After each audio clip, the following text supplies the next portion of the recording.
Eu bebo sim, estou votando. Tem gente que não bebe e também está votando. Mas eu bebo e voto. Como é que eles querem que eu fosse nas urnas e votasse sem beber? Para beber nessas eleições do Brasil e em várias outras, né? Só bebendo. Ainda mais bebendo esse whisky aqui, né? Heaven's Door, as portas do céu, o whisky do Bob Dylan. Inclusive eu bebo o tempo inteiro, inclusive bebo para lembrar, bebo para esquecer, bebo para afogar as mágoas, né? Mas as minhas mágoas, que nem as do meu pai, aprenderam a nadar, mas acima de tudo eu bebo para votar, porque sem beber não dá, né? Vai votar seco nessas eleições, por exemplo, aqui de Porto Alegre. Agora, pior mesmo se fossem eleições de São Paulo, né? Tu sabe por que eu tô falando isso, né? Eu tô falando isso, cara, porque o Brasil é um país tão ridículo, como tu sabe, em tantos aspectos, que foi criada pelo Getúlio Vargas a lei seca. Não podia comercializar, nem distribuir e muito menos beber 24 horas antecedentes ao dia da eleição e até o final delas. Não podia beber. Esse é o país que tutela, né? Esse é o país que diz assim, não pode beber, não pode beber. Tudo bem, né? A questão de drogas, e isso é uma droga, né? Tinha que ter uma discussão mais profunda. Mas o caso é que essa legislação varguista proibiu ali nos anos 30, não que o Vargas gostasse de eleições, né? O consumo de bebidas alcoólicas 24 horas antes das eleições. Como tu bem sabe, hoje, domingo, 155 milhões de brasileiros irão às urnas, em 5.569 municípios brasileiros. Acontece que tem 11 ou talvez 12 estados brasileiros tão patéticos, tão ridículos, tão torpes, tão tolos, tão primitivos, onde essa lei, com mais de quase 100 anos, essa lei ainda está em vigor, a lei seca das eleições. Vamos ver a lista dos estados patéticos onde não pode beber. Até não sei se eu falei países antes ou falei estados, sei lá, não interessa. Eu sei que são 11 ou 12 estados brasileiros onde a lei seca está em vigência. Acre. Mas como é que tu vai votar no Acre com um monte de candidato miliciano, ou ligado ao PCC, ou ligado aos madeireiros, ou ligado ao bolsonarismo, sem beber? Acre. Alagoas. Pensa quem Alagoas já deu e ainda dá à política brasileira, né? Pensa a contribuição. Claro, tudo bem, tem o Teutônio Vilela, mas vê assim as excremências que saíram de Alagoas para a política brasileira. Acre, Alagoas, Amapá. Eu não sabia nem que o Amapá existia, embora o meu senador favorito seja de lá, o Randolfo Rodrigues, my brother, né? Amazonas, Goiás, Maranhão, Pará, Piauí, Roraima, Tocantins e o Paraná, o patético Paraná, que aí ficou na dúvida, não sei o quê, parece que agora pode beber no Paraná para votar, né? Mas nesses outros estados aqui não pode beber. Mas como é que tu vai votar seco, cara? Vê quem são os candidatos a prefeito das principais capitais do Brasil, né? Vê a eleição de São Paulo, vê a eleição de Porto Alegre, vê a eleição de BH, vê a eleição do Rio de Janeiro, onde tem aquele espião, aquela criatura desprezível que espionou os brasileiros concorrendo. Não, talvez nem chegue ao segundo turno, né? Os deuses queiram que não chegue, né? Mas vê quem são os candidatos, vê quem é que a classe política brasileira te oferece como possibilidade de voto. Cara, esse é um canal de história, tu sabe, né? O YouTube aqui listou esse canal como canal de política/opinião. Mas não! Esse é um canal de história. Então deixa eu te contar a história. E a história também está ligada ao poder das palavras, né? Tu sabe o que quer dizer voto? Tu sabe o que quer dizer voto? Não, claro que tu não sabe. A não ser, claro, que tu tenha lido o meu maravilhoso Dicionário da Independência do Brasil, que eu publiquei lá no ano dos 200 anos, onde uma das letras é voto. Pois voto, cara, quer dizer uma promessa, uma aliança, um desejo que tu faz pro cosmos, pros deuses, e no caso deuses mesmo, porque antecede ao cristianismo, né? O voto era uma coisa de devoção, devoto. O devoto era o cara que tentava estabelecer um contrato, não só um contato, um contrato com o divino, e diz, ó deuses, deem-me isso que eu vos darei aquilo, era tipo uma promessa. A palavra voto, no sentido que a gente usa hoje, que é uma escolha entre uma opção e outra, em geral uma desastrosa e uma um pouco menos desastrosa, né? Menos é piada, tá? Quer dizer sufrágio. Sufrágio quer dizer que está ligado à escolha. Na verdade, está ligado assim a uma aposta numa coisa em oposição à outra. Se bem que não é bom ficar falando em aposta no Brasil nos dias de hoje, né? Tu sabe, tu já viu lá o meu post anterior, Aposto em Tudo, né? Também repleto de história, de informação, né? Pois a primeira eleição que se deu no Brasil se deu em 1532 em São Vicente. São Vicente era um lugar horroroso, não que talvez hoje ainda não seja, mas era um lugar especialmente horroroso, que começou a sua trajetória em 1508 como Porto dos Escravos. É o lugar onde o João Ramalho e um cara ainda mais misterioso, um tal Antônio Rodrigues, que a história ignorou, que também era casado com filhas de Murubixabas, com líderes indígenas, e que traficavam escravos no Porto dos Escravos. Virou São Vicente em 1531, quando foi fundado pelo Martim Afonso de Souza, que deixou uma catrefa ali, né? E essa catrefa realizou a primeira eleição municipal das Américas. Eu acho que das Américas, cara. Não tenho certeza, mas faz de conta que é das Américas. Esse canal é sempre muito preciso, nunca tem exagero nem erro aqui. E aí, essa eleição foi para escolher os homens bons, como então se chamava, que seriam os membros da Câmara de Vereadores de São Vicente. E para concorrer tinha que ser um homem bom. E um homem bom significava que era um cara com não apenas proeminência naquela sociedade, em qualquer sociedade, mas também, acima de tudo, que tivesse dinheiro. Para ser eleitor e para ser eleito tinha que ter dinheiro. Nós vamos depois aprofundar isso, tu vai ver quando a gente chegar nas primeiras eleições, que não são eleições meramente municipais no Brasil. Porque de 1532 a 1820, no Brasil só houve eleições municipais. Os municípios escolhiam, as comarcas escolhiam os seus vereadores, né? E é uma maravilha, eu já falei isso várias vezes, e tem uma peça no teatro, eu apresentava uma peça, que aliás o produtor ainda não me pagou, tá me devendo o produtor desde janeiro do ano passado, daqui a pouco eu digo o nome dele, né? Tá me devendo 2 apresentações que eu fiz em janeiro em São Paulo, nós estamos em outubro, e nessa peça que chamava Brasil, Pecado Capital, eu contava que eu já contei várias vezes aqui em alguns episódios, que naquela época a Câmara dos Vereadores e a cadeia ficavam no mesmo prédio.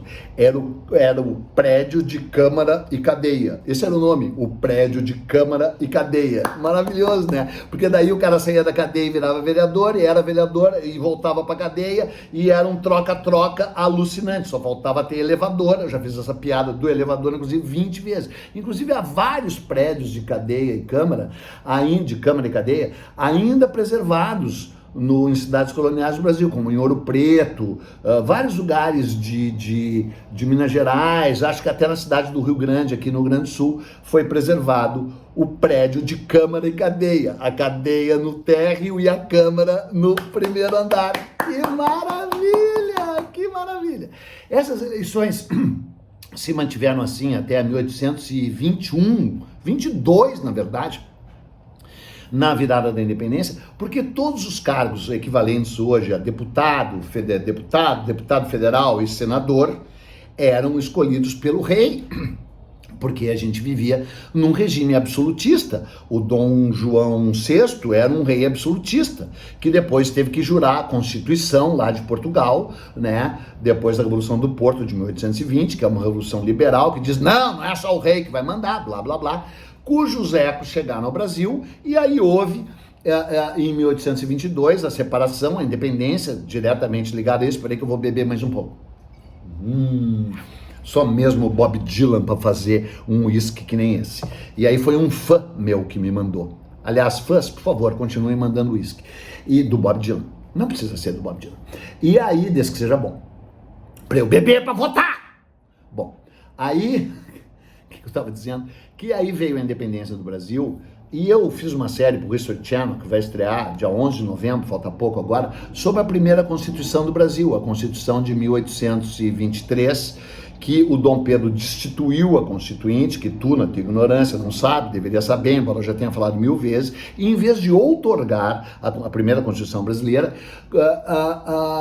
em vez de promulgar, como todo país civilizado promulga, ou seja, é o conjunto da sociedade que aprova a Constituição, outorgou-a, ou seja, enfiou a goela abaixo, depois de instituir a Constituinte. Mas ele manteve a base do projeto constitucional que tinha sido feito lá pelos irmãos Andrade, né, José Bonifácio, Martim, tal, bababá, né, Antônio Carlos, Andrade, tal, Martim Francisco. E aí que muda a história. Só que os deputados constituintes, eles já foram eleitos para fazer a Constituição, que no fim acabaram não fazendo, pelo voto censitário, que é uma maravilha. E que tu, na tua ignorância constrangedora, porque tu não sabe nada, e justamente por tu não saber nada que o país continue igual, tu nem sabe direito como é que foi o voto censitário. Então eu, do alto da minha ébria generosidade, da minha embriagada sabedoria, eu vou te contar. O voto censitário, né, de censo, né, é um voto elitivo. Só algumas pessoas podiam votar. E quem podia votar? Quem tinha dinheiro. Então, para tu votar, para tu ser eleitor de base, e isso já foi na Constituinte e depois viraria até, com pequenas variações, até o golpe republicano de 1889, tu tinha que ter o rendimento, para tu ser eleitor, para tu ser o chamado eleitor de base, aquele que poderia eleger o eleitor de província. Tu não elegia ninguém, tu elegia o cara que elegeu os outros caras. O eleitor de base, ele precisava ter de renda líquida anual o equivalente à renda de 150 alqueires de mandioca. Tá? Depois eu vou explicar. Aí esse cara podia eleger o eleitor de província. Para tu ser eleito eleitor de província, tu tinha que comprovar que tu tinha uma renda equivalente a 250 alqueires de mandioca. E o eleitor de província, então, poderia eleger o deputado federal, digamos assim, e o senador da sua província. Inclusive, o maravilhoso era que o senador era um cargo vitalício. Uma vez eleito senador, senador para sempre. Tipo assim, ministro do STF, sabe como é? Para sempre, enquanto durar, né? Que maravilha. E aí, o cara, para ser senador, ele tinha que ter o rendimento comprovado anual de 500 alqueires de mandioca, tá? E hoje os historiadores sabem que quando eles escolheram esse critério, e por isso a Constituição foi chamada Constituição da Mandioca, eles não estavam se referindo à mandioca, eles estavam se referindo a mandioca era a alimentação base da escravatura. Então quem tinha essa renda de mandioca alimentava um bando de escravizados com esta mandioca. Então era uma Constituição feita para os donos da terra e donos de escravos. Só eles podiam votar e só eles podiam ser eleitos. É uma maravilha, porque tu sabe quanto é que é o equivalente a isso aqui, lá na série do History, que vai ao ar dia 11 de novembro, não sei se já falei, a gente fez esse cálculo. Um alqueire é o equivalente a 2,4 hectares, tá? Um hectare de mandioca rende o equivalente a 30 mil quilos. produz 30 mil quilos de mandioca. O quilo da mandioca está sendo vendida por 70 centavos o quilo, tá? Então eu vou te simplificar aqui a coisa, depois se tu quiser, tu vai ali num canto com a tua calculadora e faz o cálculo. Tu tinha que ter uma renda média anual de 3 milhões de reais, dava tipo 300 pau por mês, né? Pouco menos, para ser eleitor de base. Tu tinha que ter uma renda de em torno de 5 milhões por ano, tipo assim, 500 pau, 400 pau por mês, para ser eleitor de província. E tu tinha que ter uma renda de 1 milhão de reais por mês para ser deputado ou senador. Maravilha! Tu ia poder votar, tu não ia ter um chinelo. Tu ia poder ser eleito, menos ainda. Tu ia poder ser senador, te bota no teu lugar, chinelo. Tu nunca ia ser senador. Tá entendendo? E isso se manteve assim até o Dom Pedro II, que daí mudou o critério, mas mudou o critério para contos de réis. E manteve mais ou menos esse padrão. É inacreditável, cara. E aí vem o golpe republicano, de 1889, que as pessoas chamam de Proclamação da República, vem a Constituição de 1824, durou até 1889, é a mais longeva da história do Brasil até hoje, quase 70 anos em vigor, e aí teve uma nova Constituinte em 1890 e a nova Constituição de 1891, onde as restrições ao voto continuaram, tanto é que os dois primeiros presidentes do Brasil não foram eleitos por voto direto, né? Foram eleitos pela própria Assembleia Constituinte. O milico golpista Deodoro, que daí renunciou, tu não sabe nada, o que eu vou fazer, e aí assumiu inconstitucionalissimamente o vice dele, o Floriano Peixoto, que era inimigo dele, o tal Marechal de Ferro, que manteve o Brasil sob uma ditadura. E aí vem o primeiro presidente civil, o Prudente de Moraes, né, que vai criar esse esquema maravilhoso da política do café com leite, das fraudes eleitorais, do voto a cabresto, do coronelismo, da concentração, os caras obrigados, não podia votar analfabeto, não podia votar mulher, não podia votar indígena, não podia votar, só podia votar eles, só podia votar branco das cidades, assim. E vão elegendo essa escória dessa elite política ligada à agroexportação, que tinha sido contra a abolição da escravatura, tinha que engoliu a abolição da escravatura, mas daí continuou mantendo um trabalho assalariado em condições análogas à escravidão, o país da concentração de renda, concentração de poder, concentração de terra, né? O país que privatiza o lucro e socializa o prejuízo, que é o chamado socialismo do piniquim, que o Brasil professa até hoje, né? E aí vem a Revolução, o golpe de 1930, porque o Getúlio Vargas perde as eleições, foram fraudadas, mas ele perdeu. Ele também as fraudou aqui no Rio Grande do Sul, onde ele ganhou. Aí ele dá um golpe armado, derruba o Washington Luiz, derruba o governo central e assume o poder.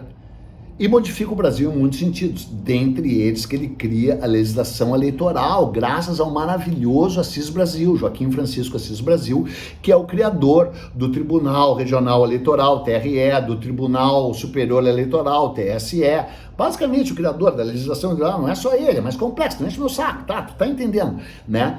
É um grande cara, eu fiz um episódio sobre ele, não deu view nenhum, porque também tu é burro, né? Além de ignorante, tu ainda é burro. Quando eu faço posts maravilhosos aqui, não dá tanto view quanto deveria, eu já enchi meu saco, eu vou beber, não sei se eu vou falar, eu vou beber, porque daqui a pouco eu vou votar. Como é que eu vou votar para prefeito em Porto Alegre? Como é que eu vou votar? Tem uns vereadores legal em Porto Alegre. Eu não vou falar sobre os candidatos a prefeito de Porto Alegre, mas eu quero te dizer que o candidato da situação é um desastre, né? Que provavelmente vai ganhar, o cara ligado a enchente aí, né, cara? Claro que a enchente não foi culpa dele, né? Mas ele ajudou a torná-la pior, né? O candidato aí do chapéu de palha, né? E aí tem umas outras lá concorrendo contra ele, mas também vou te contar, né? Não interessa, não vou ficar entrando nessas, porque o voto é secreto. Realmente o voto ébrio, que é o meu caso. Bom, então vem as eleições da era Vargas, né? Que também foram manipuladas em muitos aspectos, mas a coisa foi melhorando, foi evoluindo. E aí vem o golpe militar horroroso, repugnante, desprezível golpe militar de 1964. Teve outros golpes antes, né? Teve o golpe de 1937. O Getúlio Vargas ia perder as eleições de 1938, ia perder o Armando Salles lá, ia perder para qualquer um. E deu um golpe em 37, mergulhou o Brasil na sua mais sombria, sua mais terrível ditadura e suspendeu os direitos individuais, fechou o Congresso, proibiu a imprensa, tal, né? Isso durou quase que até 45, quando ele é derrubado, né? Assume o Dutra, aquele energúmeno, e aí em 1950 há eleições presidenciais e o Vargas ganha de goleada e volta nos braços do povo. E é obrigado a se suicidar, é induzido ao suicídio pelos golpistas canalhas, que daí demoram 10 anos para dar o golpe desse, porque daí vem o JK, blá blá blá, daí o débil mental do Jânio Quadros, que renuncia, assume o Jango considerado de extrema esquerda, um cara de centro-esquerda ali, blá blá blá blá blá blá blá blá blá blá blá blá.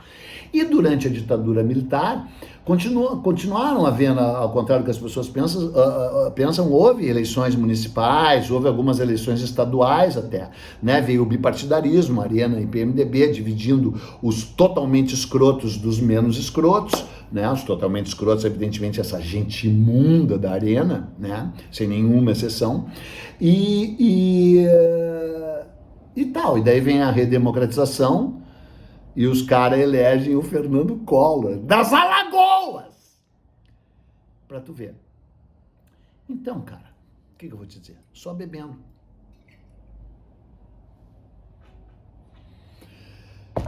Porque, vou te contar, é um país tutelado, é um país torpe, é um país tolo, é um país imaturo, é um país adolescente, é um país com pouquíssima consciência política, social, histórica, né?